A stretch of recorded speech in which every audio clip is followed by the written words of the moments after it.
next step to the human flourishing in the age of technology.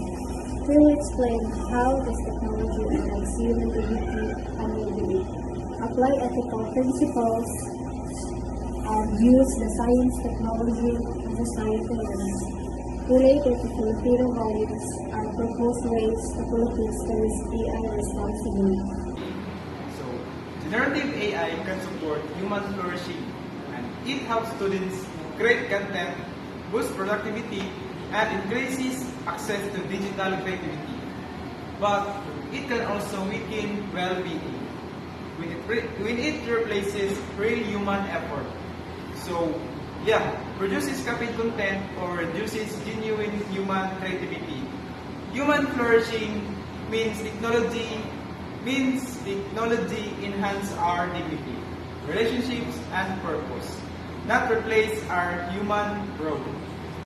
So our case study shows issues like copyright risk, unfair growth, contributions, and lack of authenticity in AI-made work. So using ethics help us respond properly, like virtue ethics, to choose AI use that creates the most benefit and avoids harm.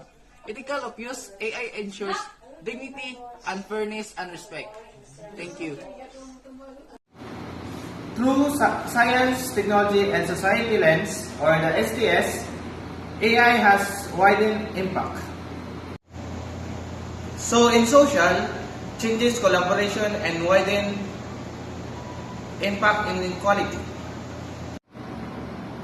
And for cultural, risk copying Filipino art style without permission. And for economic, it helps productivity but can affect creativity. So, and for environmental, large AI system use significant energy.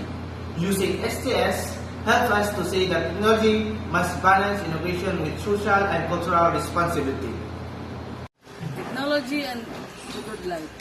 Technology contributes to the good life when it helps people grow in creativity, character, and connection. Generative AI should be a tool, not a substitute for human skill. Human flourishing requires that technology supports our humanity and choice, creativity, and moral responsibility. So we propose this next step, ethical AI use in the Philippines. First, teach AI ethics in schools and universities. Second, create clear guidelines on AI-generated school work. And third, be transparent in using AI-generated digital contents. Fourth will be protect Filipino cultures, artists from unauthorized AI replication.